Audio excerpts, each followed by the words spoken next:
Hey guys, what's up? MajesticGaming here, and today I'm going to be giving you guys my 10 most anticipated games of 2019 in no particular order, so this isn't a top 10 or anything like that, just the 10 most games that I'm most looking forward to that are releasing next year. And once again, keep in mind this is only games that have a confirmed 2019 release date, so no Last of Us Part 2 or Halo Infinite or Death Stranding or anything like that, since we have no clue when those games are coming out, even though some of them might release next year. We just don't know for sure, so also just keep in mind it's my list, so feel free to leave your own in the comments down below if you don't agree with mine, because chances are you won't agree with everyone, but hopefully there will be at least one game on my list that you can be like, hey, I'm pretty excited for that too. So for our first game is going to be Anthem, which is, it looks good. It's EA's new game with BioWare's new IP, and it looks okay. I mean, EA obviously has been struggling lately with Battlefield 5, all the sales, and a lot of people saying that game's not great, and then obviously Mass Effect Andromeda and Battlefront 2 and just all that stuff, but it looks good, but not really good enough, I would say. It does look really similar to Destiny, and the story and the world look pretty intriguing. I'm pretty excited to just kind of go around and explore with my friends, and the gameplay loop also does look pretty fun, but I could see myself getting bored. Once again, it doesn't really sound like it's anything new or super innovative about it, but just looks like more of what the gaming industry has kind of been going to in the last couple years, and just like it could be fun. It does have this different element of like the different javelin suits with friends that could be cool, and I do think it'll be exactly what we all think it will be. That's not really a bad thing at all, but it could be a pretty good game at launch, I think, that doesn't really break any new ground or anything like that, and over time will actually end up becoming pretty awesome. I am still planning on getting it though, when it releases on February 22nd, so still pretty excited overall. Next is going to be Crackdown 3, which is a game that has been delayed for years now, and hopefully this will be the final release date and the time that it actually releases. And up to this point, a lot of people seem to not really care about this game anymore, but I still am really excited about it and hopeful. It does look like classic Crackdown, and that's about it. I don't really care about the story that much, since it's never really been what Crackdown's been about, so it's not even really worth mentioning, but the gameplay does look really fun, and it really just looks inspired and similar to the first game, and not only the second one, but even though it's kind of similar, but just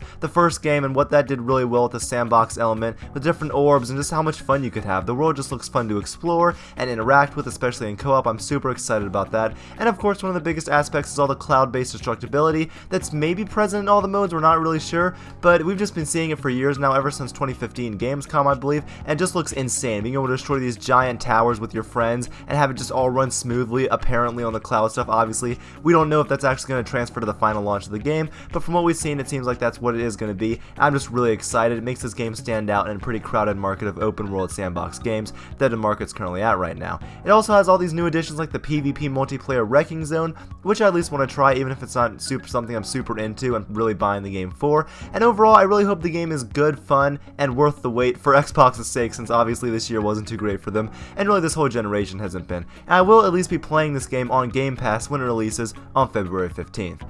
The next game is going to be the Pokemon Core RPG that is releasing next year for the Switch that we know absolutely nothing about. I'm a huge fan of the Pokemon series. I grew up on the TV show, I collected the cards, and I played a ton of the games on the DS. I played like Pokemon Stadium and stuff like on the Wii or whatever, and then I played games like Soul Silver and Platinum and Black on the DS and the 3DS and just all that stuff, and I'm obviously super excited to get our next mainline game in the series on the Switch. I don't actually have a Switch right now, which really sucks, but I am hopefully going to get one sometime soon, especially to play games like Super Mario Odyssey and like Breath of the Wild and just things like that, and then Smash. So I'm excited to get that, and if it actually ends up releasing next year when this game's supposed to, I will gladly get a Switch sometime soon. But like I said, we don't really know anything about this game other than it will be a core RPG mainline Pokemon game like all the classic ones that we have, and is set to release in 2019. It's safe to assume we will probably get the usual thing with the new game, like a new generation, but something about just playing a full Pokemon game on the Switch and then just putting it in the dock and being able to play that right on the TV just sounds super appealing and really awesome, and being able to take it on the go with you just like you've got a 3DS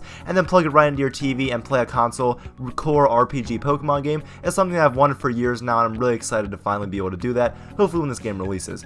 The next game is going to be The Outer Worlds, which just had their reveal at the Game Awards, and we just got this, and I'm really excited about this, and this is Obsidian's next game. If you don't know, they are the developers of Fallout New Vegas, and this game has been heavily anticipated since they're, to a lot of people, one of their favorite developers, and from the trailer, it looks like a modern, refined New Vegas sort of in space, which is awesome. awesome. It is a single player RPG that just looks really solid overall. I love the whole look and aesthetic of the world, and just from the trailer it looks like a lot of fun.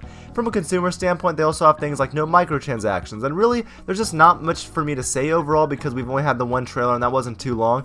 But if you love New Vegas, I'm sure you'll definitely love this game, and I think I know what to expect, but I'm still excited to see it and play more, and I think it's kind of what we need right now, since the Fallout fans that are really like into the Fallout series, Bethesda is obviously not treating them too well with releasing things about like Fallout 76, so it seems like those fans will now be able to go to the Outer Worlds for that kind of single player experience, and I'm really excited to try it out and just kind of see what they can do with a modern game in the space setting, since New Vegas was received so well by so many people, and all we know is that it is set to release sometime in 2019.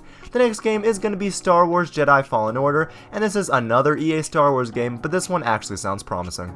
It's not the multiplayer cash grab that Battlefront series is today, but it is a game by Respawn, the developers of Titanfall, which if you guys have not played Titanfall 2, once again I mentioned this probably in like one video a month at least, buy Titanfall 2. It was on sale for like $6, the Ultimate Edition on Xbox One I think like a couple weeks ago on Amazon. It's on sale all the time. Buy the game if you have not played it. The single player campaign is one of the best campaigns I've played in years, and the multiplayer is still a ton of fun. Buy it. Anyways, we do know about Star Wars Jedi Fallen Order that it is going to be an action-adventure game with an original Star Wars story about a surviving Padawan right after Revenge of the Sith. And that's literally all we know. They kind of did this awkward interview at EA Play during this year's E3, and the guy just revealed the title and that you're playing as a Jedi, and that was literally it. And most of my excitement from this game pretty much is just from having a current-gen Star Wars, current-gen story-focused Star Wars game, which is different and just has so much potential, especially since, besides like the early 2000s, we haven't had much besides like in the realm of single-player Star Wars games, like with things like Knights of the Old Republic, and then have things like Force Unleashed. So to finally have a new modern version of that, I just think has so much potential. And like I said, Respawn's also behind this, and Titanfall 2 once again is amazing, so I'm expecting really good things from this. And this could be really awesome, or it could be ruined by EA, so we'll just have to wait and see. But I am excited to finally see at least some sort of gameplay or something about this, hopefully if not before E3, then at E3. And like I said, we do know that this is currently set to be released during holiday of 2019. The next game is going to be a game that I have been waiting 8 years for, which is going to be Ultimate Alliance 3, which we also recently got revealed at the Game Awards, and I was honestly a little disappointed. The Ultimate Alliance games were never great, honestly. Like, they're not some of the like most high caliber storytelling or just excel like super well at anything, but they were decently serious like games overall, and the ability to like put together a team of your favorite Marvel heroes from all over the universe, especially like in the early 2000s during that era, and play through these stories with whatever team you wanted was awesome, and it's just pure fun. Like, that's really all there is to it. And you can play through all the different sides, like of Civil War and Ultimate Alliance 2, which was awesome. And it was just awesome having like stuff that wasn't just completely dominated by the MCU, since it didn't exist at the time, and just have these stuff based from the comics, and it was awesome. And now we do finally get a third game, and the first main thing that stands out is the art style, which looks way different. It pretty much looks like a mobile game, which I'm a little disappointed about. Kind of that cel-shaded Telltale look, which I love for those games. Don't want it for Ultimate Alliance. I think the art style they had, the realistic art style, added a sense of like respectability to it that made it feel kind of not realistic, but it added to the sense that like, not that it's a comic book, but just that like this not could happen, but just it added a sense of kind of realism to it that I think really made those games stand out and made them more serious. So that sucks. However, the gameplay does look about what you would expect from another Ultimate Alliance game, not too refined, but just a more modern version of those games, since those games are pretty dated by now. And I hope that it is just true Ultimate Alliance gameplay, and that it retains a lot of what made the older games so cool. It is weird though that it is pretty much just a reboot now that they're adding on the like subtitle like The Black Order, since you know that's just what they need to do, and it is pretty much just a reboot of the story, since they had Galactus teased at the end of the second one or the first one or whatever, and it just really isn't a continuation of that, and it's all about the Black Order, since that's what the movies are doing and they gotta catch up with the movies. However, the roster does look really good, and I love and was so surprised that the X-Men are actually there. Hopefully that's a sign of kind of the deal that Disney and Fox made and all that, and that they're actually going to come together again and stop like discriminating against the X-Men in all of their stuff like they've been doing the last few years. Also, it's a Switch exclusive, which I thought was really weird and kind of sucks because once again, I don't have a Switch, but for those people that have a Switch and that were big fans of the original games, I'm sure that they're really excited about it, and I will definitely consider picking this up when it releases sometime in 2019. The next game is going to be Far Cry New Dawn, which is another Far Cry game, and this one just looks a little bit different. I like that it actually continues the story of Far Cry 5 with some of the same characters like Pastor Jerome and the father and just things like that in the same kind of post-apocalyptic world. Obviously, spoilers for Far Cry 5, Montana just gets like nuked at the end, and I actually thought that was, a lot of people said that was stupid, and it was stupid, but like it was something kind of super surprising in that story, and I thought it was kind of cool and just stupid. I was like, alright, let's see what they do, and to my surprise they're actually continuing on with that, so I think that's cool. The gameplay looks extremely fun, and it looks just like Far Cry, which I don't have a problem with, and I do think after this game, this kind of seems like something they're not spending too much time on. Just kind of reminded me of Saints Row Gat Out of Hell, where it seems like they're trying to probably reuse the same map and just kind of keep going with that. After this game comes out though, I do think they need to kind of go back to the basics and just reinvent the Far Cry formula, because by this point it is going to start getting really similar. I'm a little worried, like I said, that it will be a little bit too similar to Far Cry 5, but once again, I do think after this they will need to kind of go back and change everything drastically, and this may not be a day one buy for me, but it just looks like more of the same, so if you're into that, if you liked Far Cry 5 and 4 and all those, you'll probably enjoy this game. It does seem unnecessary, and I'm not a huge fan of this like art style kind of the neon color scheme and all that. I'm interested in the story though and how it continues that. However, I'm not super excited about it overall. I still am at least a little bit interested though to at least consider trying it when it releases on February 15th, since I know that I will most definitely find the gameplay fun, since I have for the last like 3 games.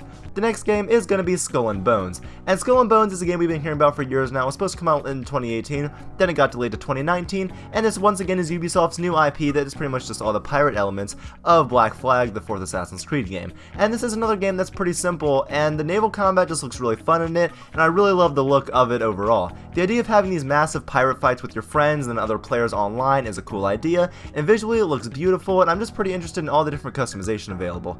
Also, just exploring this open world will be a really fun experience, and I'm just really excited to see what they do. Once again, very simple game, and while they're doing it just looks really great. My only concern is that there will not be enough content to warrant a $60 purchase. I am going to see more, and hopefully when I will hear about like what they end up doing with it, and I may end up picking this up whenever it releases next year, depending on what I hear and what else I see.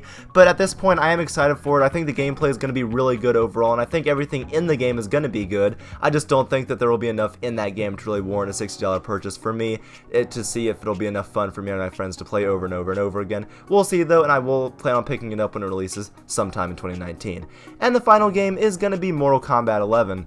So this game, I love Mortal Kombat, I'm super excited about this, and I love NetherRealm's games overall. I got started with Injustice, love Mortal Kombat X, love Injustice 2, and I know exactly what to expect from this, and that's okay. I know that it will be a great fighting game just from their track history, and just from the trailer, it looks awesome. It looks like the Mortal Kombat we're used to, and just awesome. Their fighting games are just something I can find really fun. They're definitely not for everyone, but if you're into that, you obviously are going to enjoy this, and will most definitely be picking this up. I just can't wait to see all the new and returning characters from MKX and things like the DLC, and the story I'm not super into since I've never really been into the Mortal Kombat story that much, but it just found it kind of interesting since there were like 2 scorpions, maybe there's like time travel involved, and just things like that. We'll see, but I am curious. And there's also just new custom character variations thing that I'm excited to mess around with and see how that does, see kind of how they integrate the stuff from the gear system in Injustice 2, so I'm just excited to see more at the community reveal event when that happens, and I will most definitely be purchasing this game when it releases on April 23rd, 2019. And my last actual game is going to be Days Gone, the PS4 exclusive zombie game that we don't really know a ton about, even though there's been like a ton of gameplay. We don't really know that much about it overall, or at least not much that I could find that really seems to stand out. It seems to have a like heavy story focus that I'm curious about, and it seems to be doing very impressive technical things with the open world and the amount of zombies and NPCs on the screen, and it seems like a really solid game that I think has potential to be surprisingly awesome. Besides that though, the market has just kind of been oversaturated with zombie games in the last few years, and this doesn't seem to be doing too much new really, besides the things that I already mentioned, the 2 or 3 things. That's not necessarily terrible though, but I will need to hear some thoughts on this game before I actually purchase it, and see some more things that really make it stand out and worth a purchase, or else I'm just going to go play the numerous other zombie games that are already out there in the last few years that I think are really solid, like Dying Light or things like that. I need to actually see something that makes me think, alright, this game is going to be new enough and fresh enough and interesting enough to actually warrant a purchase. I will definitely be good or just really generic and not worth the price at all though. Either way, I will consider checking this game out when it releases on April 26th, 2019. And those are my 10 most excited games. I kind of ran through those sort of quickly, but if you guys agree with any of those, let me know. And also let me know what you're excited for that's releasing next year. Are you excited for Far Cry New Dawn? Do you think it looks too similar? Are you excited for Ultimate Alliance 3 even with the changes? Are you excited for the games like the Outer Worlds and Star Wars Jedi Fallen Order and the Pokemon game that we don't even have any information on? Are you going to buy into the hype with Anthem? Do you even care about Crackdown 3 anymore? And just things like that. So let me know what you guys think about all those games or any other games I didn't mention. I know some ones that a lot of people are probably going to be excited for, like Resident Evil 2. Some people are probably excited for Rage 2 and just things like that. Just games that I couldn't really fit on my list. Doom Eternal I know isn't confirmed, but there's a good chance it will be released next year. So just things like that. Let me know in the comments down below. And thank you guys for watching Majestic Gaming.